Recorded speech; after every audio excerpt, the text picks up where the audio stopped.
नमस्कार। एक बार फिर स्वागत है आपके अपने YouTube चैनल जीके आसान ट्रिक्स में। तो आज हम बात करने जा रहे हैं महिलाओं और बालिकाओं के लिए बिल्कुल निःशुल्क RSCIT कोर्स करने की जो व्यवस्था राज्य सरकार ने की है उसके बारे में विस्तृत जानकारी के साथ में कि किस प्रकार कौन कौन वो फॉर्म भर सकता है, कब कब वो फॉर्म कब तक भरा जाएगा, किन किन का उसमें चयन होना है और किस प्रकार से फॉर्म भरा जाएगा, ये तमाम बातें आपके साथ आज शेयर करेंगे। तो सबसे पहले इस योजना का नाम इंदिरा महिला शक्ति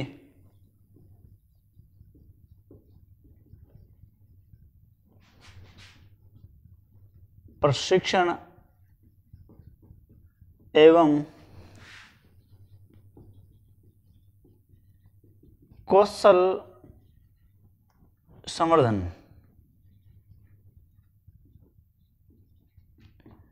योजना। इस नाम से राज्य सरकार की योजना है कि महिलाओं और बालिकाओं को बिल्कुल निःशुल्क कंप्यूटर का प्रशिक्षण दिया जाए। इसमें दो कोर्स है। पहला RSCIT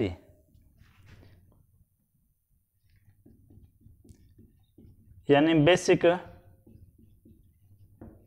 कंप्यूटर कोर्स और दूसरा है RSCFA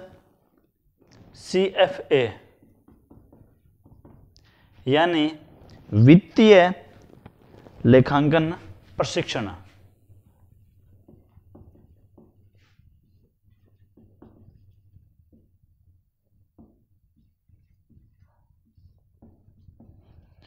ये दो कोर्स महिलाओं और बालिकाओं के लिए निःशुल्क प्रशिक्षण इनकी व्यवस्था रहेगी।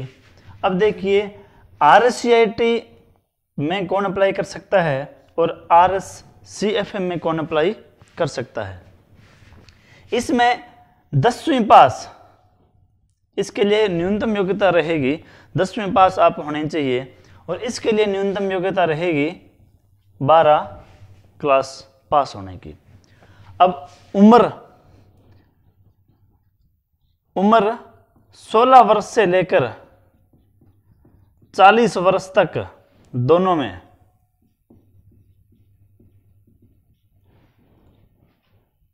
10वीं पास और 16 से 40 वर्ष आपकी यदि उम्र है तो आप RSCIT का फॉर्म अप्लाई कर सकते हैं और यदि 12वीं पास आप हैं तो आप RSCIT भी अप्लाई कर सकते हैं और RSCFA भी अप्लाई कर सकते हैं यदि आपकी उम्र 16 वर्ष से 40 वर्ष के बीच के अंदर है।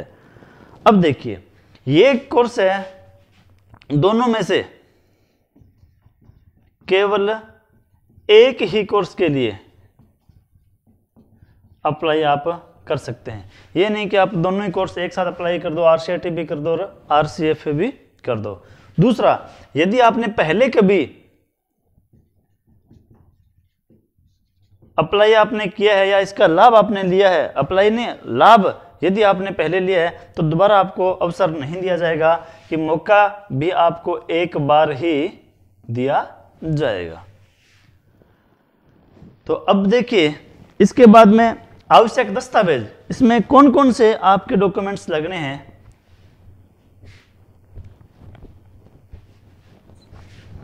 पहला,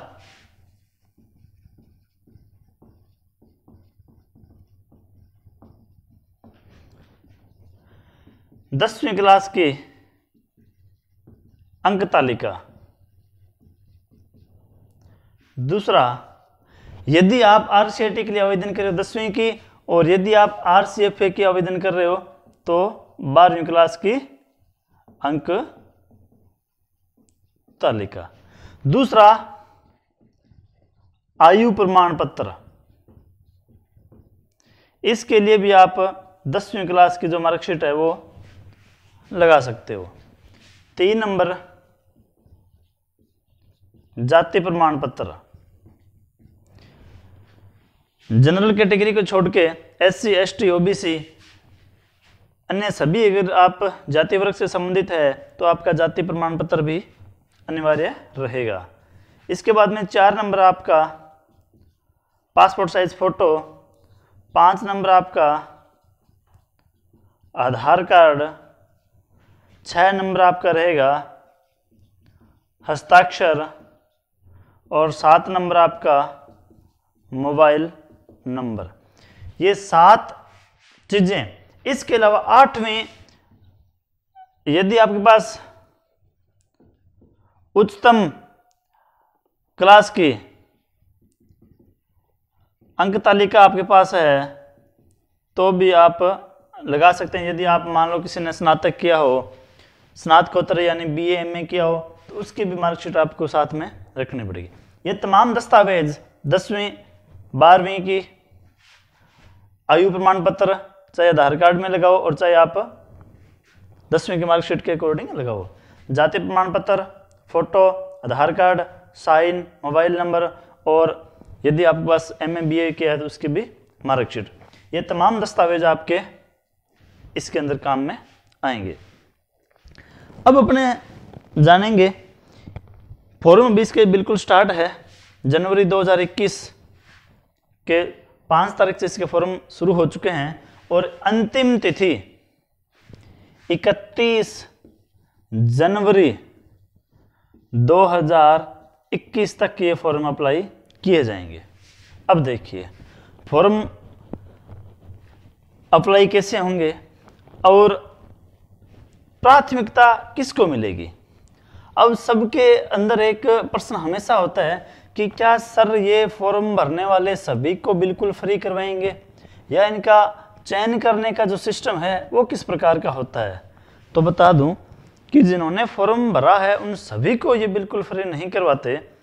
इनकी एक प्रायोरिटी मिलती है भाई। सबसे पहले इनका चयन किया जाएगा लॉटरी के द्वारा, फिर इनका चयन, फिर इनका, और बाकायदा कैटेगरी वाइज भी प्रत्येक इसमें ST को इतना आरक्षण है, SC को इतना है, इस प्रकार OBC को इतना है, इस प्रकार भी ये सारी चीजें ध्यान में रखते हुए प्रत्येक साल कुछ महिलाओं और बालिकाओं को ये निःशुल्क यानी हर 2-3 माह बाद में सरकार की ये योजना है कि उनको निःशुल्क प्रशिक्षण दिया जाए। तो उनका जो चयन है वो उनके रैंक के अकॉर्डिंग और उनको लॉटरी के द्वारा इनका आवंटन किया जाता है। अब देखिए सबसे पहले मान लीजिए कोई विधवा महिला है या तलाकशुदा है तो इनको प्राथमिकता दी जाती है। उसके बाद में दूसरा है हिंसा से पीड़ित महिला, इनको भी प्रायोरिटी के अंदर प्राथमिकता के अंदर रखा जाता है। तीसरी आंगनवाड़ी कार्यकर्ता जो BA धारी हैं उनको भी ऊपर प्राथमिकता से मौका दिया जाता है। इसके बाद में साथिन, उसके बाद में 10वीं जिन्होंने सरकारी विद्यालय से उत्तीर्ण की हो। इसके बाद में स्नातक यानी BA पास जो अभ्यर्थी हैं। इसके बाद में 10वीं के अंदर जिनके अंक अधिक हो। इस प्रकार इनकी जो प्राथमिकता है वो रहती है। तो इस कैटेगरी में जो भी महिलाएं और बालिकाएं आती हो तो उनको अवश्य फॉर्म भरना चाहिए। आपका चयन होने का आधार सबसे मजबूत रहेगा। अब ये फॉर्म आप अप्लाई कैसे करोगे। अप्लाई करने के लिए आप जरूरी नहीं कि आप कहीं, हालांकि ई-मित्रा से आप अप्लाई करवा सकते हो। किसी कंप्यूटर सेंटर, नज़दीकी कंप्यूटर सेंटर, वहाँ जाके आप फॉर्म अप्लाई करवा सकते हो। और यदि आप चाहो तो घर बैठे भी इस फॉर्म को अप्लाई कर सकते हो। तो जानते हैं कि आप घर बैठे इस फॉर्म को अप्लाई किस प्रकार करोगे। शॉर्ट में बता देता हूं आपको। आप गूगल क्रोम में RKCL/WCD इस नाम से आप सर्च करोगे। सर्च करते ही आपको नीचे जो ऑप्शन मिलेगा वो मिलेगा आपको RKCL एडमिनिस्ट्रेशन। जब आप इसको ओपन करोगे उसके बाद में आपसे ये पूछा जाएगा, नीचे एक लाल अक्षरों में ऑनलाइन आवेदन फॉर्म इस प्रकार से लिखा आएगा। जब उस पर आप क्लिक करोगे, क्लिक करने के बाद में सबसे पहले आपका मोबाइल नंबर आपसे मांगा जाएगा। मोबाइल नंबर भरने के बाद में कैप्चा आपसे मांगा जाएगा। उसके बाद में आपके मोबाइल नंबर पे एक OTP जाएगी। वो OTP भरने के बाद में फिर आपका फॉर्म खुलेगा कि आप RSCIT का फॉर्म अप्लाई करना चाहते हैं या RSCFA का फॉर्म अप्लाई करना चाहते हैं। जिस फॉर्म पे आप टिक करते हो तो उस फॉर्म से संबंधित जितनी भी आपकी नाम, पिता का नाम, माता का नाम, जन्म दिनांक, एड्रेस, आधार कार्ड, 10वीं की मार्कशीट के अंक तालिका, रोल नंबर, किस वर्ष में आप उत्तीर्ण किए हो, सारी संपूर्ण आपकी जानकारी आपके आधार इसमें फोटो आपकी अपलोड होगी, हस्ताक्षर आपके अपलोड होंगे, टोटल मार्कशीट अपलोड होगी, आयु प्रमाण पत्र आपका अपलोड होगा, जाति प्रमाण पत्र अपलोड होगा, सारी कंप्लीट चीज़ें। इसके अंदर दो चीज़ नहीं रहेगी, वो आपके रहेंगे जो नज़दीकी आपके कंप्यूटर सेंटर है, वो 2 सेंटर आपको भरने इसमें पड़ेंगे। वो आपको उस सेंटर का कोड प्लस उसका नाम, जब आप उसको ओपन करोगे तो आपके सामने आएंगे, तो आप अपने नज़दीकी सेंटर का नाम देख के तो उसका कोड आप उसमें अप्लाई करोगे। इस प्रकार आपको 2 रेफरेंस आपको भरने पड़ेंगे। कंप्लीट जानकारी को फिल करते हुए और लास्ट में इसको वैलिडेट करोगे, आप सबमिट करोगे तो आपका फॉर्म भरा जाएगा। फॉर्म भरने के बाद में जिस वापस आप ठीक वही जहाँ से हमने शुरू किया था RKCL WCD, वो खोलने के बाद में आपका जो भरा हुआ आवेदन पत्र का प्रिंट इस प्रकार से लिखा होगा, तो वो आप प्राप्त कर सकते हैं। और जब भी आपको 31 जनवरी के बाद में नज़दीकी जो सेंटर आपने भरे हैं, आप वहाँ से पता कीजिए, उस सेंटर पे एक लिस्ट इसकी निकल जाएगी कि किन किन का चयन हुआ है। तो उसके बाद में हालांकि जब भी उस सेंटर पे लिस्ट निकलेगी तो उसमें आपके जो नंबर दिए होंगे उस नंबर पे वो आपको कॉल कर देंगे कि आपका चयन हमारे संस्थान में निःशुल्क RSCIT के लिए या RSCFA के लिए हो चुका है। तो वहाँ जाकर आप अपना प्रशिक्षण है वो प्राप्त कर सकते हैं।